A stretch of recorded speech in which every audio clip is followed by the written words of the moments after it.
Speaking from experience, there's nothing worse than watching your horse go from being your number one performance horse to just another horse in the pasture. EPM is essentially taboo in the horse world and is without a doubt the worst thing to experience firsthand.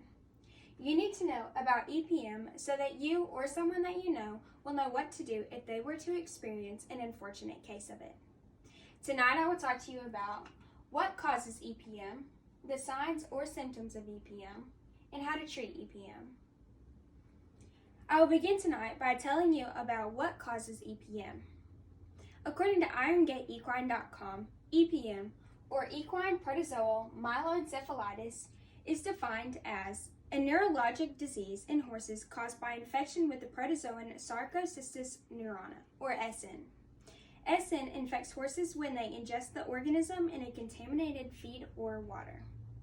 When you normally tell people about EPM and you try and get them to guess what the definitive host is, they normally would never be able to guess it because the definitive host of EPM is a possum. Whenever we're talking about EPM in horses, a possum is the number one leading animal that transfers the disease into horses. And horses are considered a dead end for the disease. So that means that horses cannot spread, or it's simply not contagious to other horses. So if your horse has EPM, it's not able to transfer the disease into any of your other horses.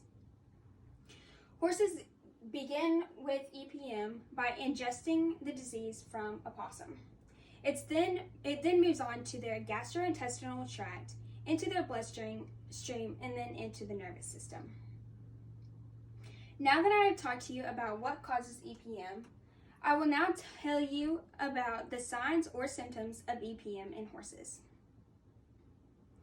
AAEP.org, or the American Association of Equine Practitioners website, refers to the three A's of the disease: asymmetry, ataxia, and atrophy. Beginning with asymmetry, they use this term to describe a symptom that is worse on one side of the body than the opposite side. In other words, with EPM, the signs are generally worse on the left side than the right side, or vice versa. So I've included this picture to kind of show you an example of the asymmetry with a horse that has EPM in the face. So you can see where it's not the same on both sides, and then where the muscle atrophy in the back end has shrunk. Moving on to ataxia. Ataxia is a term that they use to describe incoordination or the inability of the horses to know exactly where their legs are, resulting in the inability to move their legs and hind end freely or normally.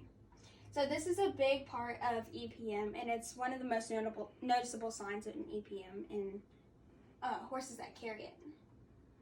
Moving on to atrophy. Atrophy describes a condition where the muscles shrink from their normal size. With EPM, this results from damage to the nerves that normally control these muscles. Muscle atrophy is not seen in all cases of EPM, so it is not a consistent sign of the disease as the other two. So I've included both of these pictures to kind of give you an example of the muscle atrophy. So here you can see the muscles in the horse's hind end round off and are full. In this picture, the horse's hind end drops off at the top and at the bottom and is kind of sunken in. And this muscle atrophy isn't a consistent sign of EPM because it all depends on the breed of horse and the horse's feeding program, and there's a lot of things that go into the way horses look other than just them having a disease. Now that I have shared with you the signs or symptoms of EPM, I will now talk to you about how to treat EPM. The UC Davis Veterinary Medicine Center for Equine Health states treatment to control infection should include an FDA-approved anticoccidial drug, and additional treatment should be provided as needed based on the severity of the clinical signs and any associated complications. So whenever you go about treating EPM, there are many ways you can treat it depending on how severe your horse's case is and how you want to go about treating it. But you do want to make sure you get a 100% confirmation from your vet that your horse does have EPM, because there are many horses that do test positive for EPM, but it doesn't necessarily affect them in any way. And you always want your medicine and your drugs that you're giving to your horses to be FDA approved, just for the safety of your horses. So whenever treating your horses, you want to essentially treat and then prevent. Once you start, you necessarily don't stop, because you want to constantly prevent your horses from getting EPM. And I believe that you should start preventing while you can, because if your horse does end up and get EPM, then it'll be harder to treat them in the long run, even if you don't know that they will be 100% sound after you treat them.